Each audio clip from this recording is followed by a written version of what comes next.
Bonjour Monsieur Nanda, vous êtes le directeur de campagne de Monsieur Joshua aussi. Nous revenons vers vous suite aux récentes publications sur les médias concernant un sondage qui aurait été organisé, ou du moins réalisé par la société Innovative Solutions basée aux États-Unis et donnant le président Paul Biya vainqueur à 81% lors des prochaines élections présidentielles.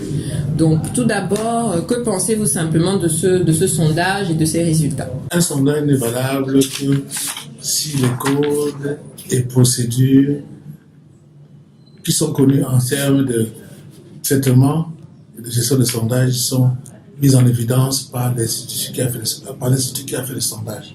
Donc, si on n'apporte pas ces précisions-là, il faut carrément rejeter ce sondage-là comme défaut. Parce que c'est une technique, ce n'est pas une question d'improvisation. Un sondage, ce n'est pas comme si vous levez le matin, vous interrogez les gens de chez vous, vous dites qu'est-ce que vous mangez. Et vous dites, bon, chez moi, il y a 3 personnes sur 5 qui veulent manger du riz ou bien du macaroni.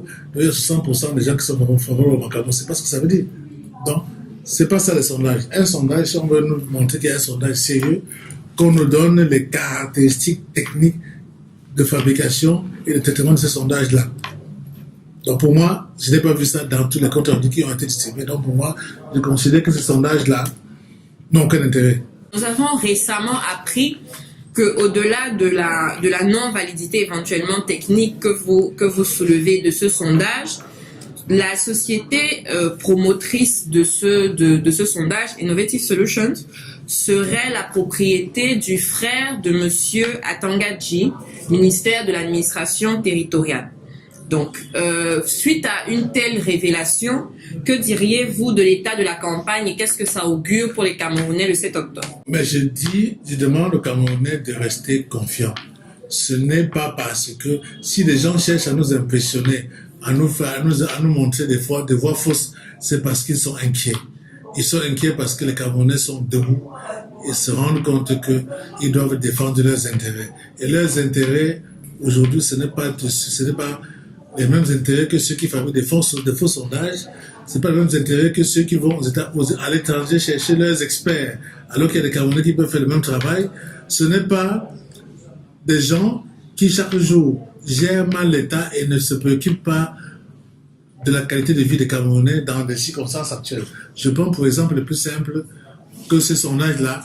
Si vous allez faire un sondage à Niala, vous n'aurez aucun résultat qui ressemble à ce qui a été publié là. Donc, vous nous avez dit que ce sondage ne respectait a priori pas les canons techniques pour l'identification d'un bon sondage. Qu'est-ce qui définit donc, d'un point de vue technique, un bon sondage? Premièrement, je rappelle que les sondages sont enseignés dans les cours de statistiques descriptives que l'on voit dans toutes les institutions de formation universitaire, pour ceux qui font notamment les secteurs de la finance ou de la banque. C'est dans les cours de statistiques descriptives. Donc ce n'est pas un secret, ce n'est pas une magie. Premièrement, le sondage, c'est la qualité de l'échantillonnage. Deuxièmement, la taille de l'échantillonnage. La qualité de l'échantillonnage doit refléter la diversité des opinions qui peuvent s'exprimer. Ce qui signifie que si vous voulez faire un sondage de Cameroun qui est correct, il faut non seulement avoir un échantillonnage dans les 10 régions, mais avoir dans ces 10 régions-là des sensibilités qu'il faut prendre en compte dans la constitution de l'échantillonnage. Et je rappelle, et c'est important, l'échantillonnage doit être connu avant le sondage. Pourquoi? Parce que pour que le sondage puisse être représentatif, il faut que l'échantillonnage soit correct, il faut que la taille de l'échantillonnage soit dans une certaine proportion avec la population des sondés. Ça veut dire que, par exemple, je vous prends l'exemple, pour une population de 20 millions, de 24 millions d'habitants comme les Camerounais, j'imagine qu'un sondage doit être fait avec au moins 600 personnes. 600 personnes. Très bien. Donc maintenant, si vous voulez faire un sondage de 600 personnes, pourquoi ces deux précisions sont importantes? Parce que les résultats de sondage ont ce qu'on appelle un intervalle de confiance. Ça veut dire que vous êtes une institution sérieuse, vous publiez des sondages pour dire je donne 20% de voix selon mes résultats à tel candidat avec un intervalle de confiance de 3% ou de 4%. Ça veut donc dire que si le candidat a 17%, c'est dans votre intervalle de confiance, c'est possible. Ou bien si le candidat a 23%, c'est également possible. Donc, ce genre de sondage qui donne des fixings, ça veut dire qu'il donne un seul chiffre, et on pense, et on fait des commentaires dessus, c'est des faux sondages. C'est des sondages qui ne sont pas techniquement valables ni acceptables. Donc, l'intervalle de confiance, c'est les trois choses, donc, complète les trois choses qu'il faut dans un bon sondage. Premièrement, l'échantillonnage. Deuxièmement, la taille de l'échantillon. Troisièmement, l'intervalle de confiance. Donc, les sondages, d'après ce que j'ai lu dans les journaux, il y a un seul journal qui a posé la question de savoir que je suis qui a posé la question la question est étonné que les auteurs des sondages n'aient pas publié leur échantillonnage, ce qui est déjà suspect. Deuxièmement, personne n'a posé la question sur la taille des sondés, quelle est la population qui a été sondée. Troisièmement, on se contente de nous dire qu'on a fait des promenades dans les 10 jours de pays pendant 2 mois. Mais écoutez, ça veut dire qu'on a interrogé combien de personnes. Ils peuvent venir ici, passer 10 régions avec des preuves, peut-être dans le ticket de bus, pour dire qu'ils ont fait 10 régions. Ok, mais ils ont interrogé combien de personnes. Donc le sondage, c'est une technique. Et je répète encore, tel que ça nous a expliqué, ces sondages-là n'ont aucune espèce de validité. Et ne sont pas du tout crédibles pour un technicien de la question. Sur l'institut qui a organisé ce sondage, avez-vous un avis particulier? Quel est votre avis sur cet institut? Je voudrais dire à tous ceux qui font cet exercice que rien ne se cache aujourd'hui. Nous avons vérifié la dimension et la notoriété de cet institut de sondage. Comme chacun sait aujourd'hui, le monde a changé, il y a Google.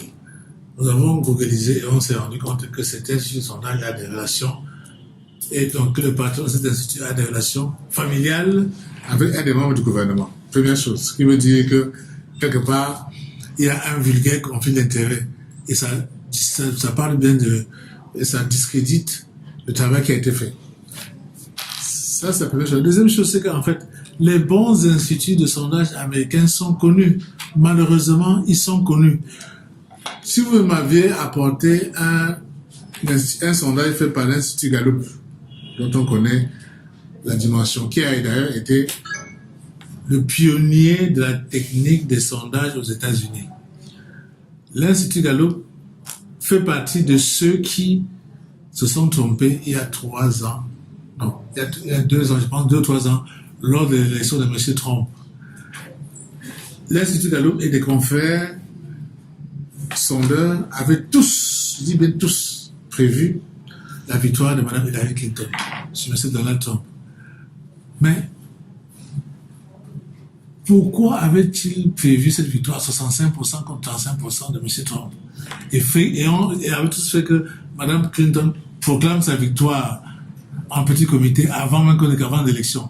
C'est parce que l'échantillonnage.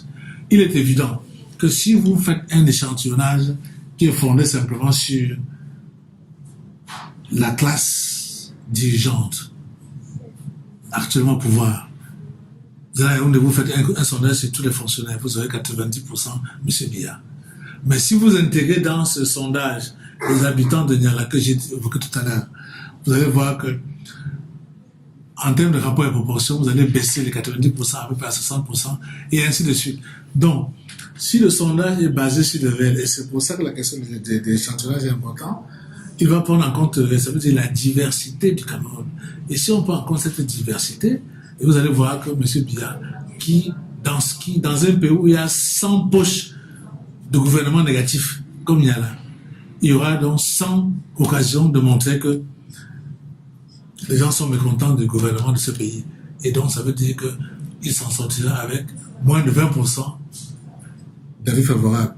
Et c'est justement en tenant compte de cette diversité et de ces poches d'énervement que le candidat Joshua, le directeur de campagne, vous avez bien fait de rappeler, a bâti son programme. Un programme pour restaurer la paix, le travail et la patrie dans ce pays.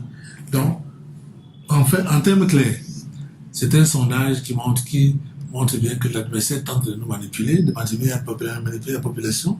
C'est un sondage qui est plutôt, contrairement à ce qu'on pense, encourageant, parce que quand on veut manipuler, ça veut dire qu'on est faible. Et donc le gouvernement est conscient de sa faiblesse et tente de nous faire croire qu'il est fort. Ben, nous avons compris. Je voudrais seulement dire à nos compatriotes que méfiez-vous des choses qui sont faites par des gens non professionnels. Et sachez que vous avez auprès de vous des Camerounais qui chaque jour montrent qu'ils peuvent faire des choses compliquées, y compris les sondages. La question importante qui est la question de notre société, c'est celle-ci. Est-ce que nous sommes suffisamment intelligents pour pouvoir faire des choses correctes dans notre pays? C'est ce que le candidat Joshua aussi essaie de faire. Parce que il a pris les préoccupations des Camerounais, les a transformées en un programme, les a mis en perspective pour dire nous pouvons avoir un projet commun malgré nos différences. Donc c'est ça l'utilité de la question. Et c'est pour ça qu'il s'est entouré de personnes qui sont capables de bâtir. Ça veut dire capables de suer, capables de se battre pour pouvoir arriver à quelque chose de meilleur. Et ces personnes-là ne sont pas impressionnées par des sondages de caniveau. Merci, Monsieur Nanda, pour votre contribution. Nous vous souhaitons une excellente journée. Merci.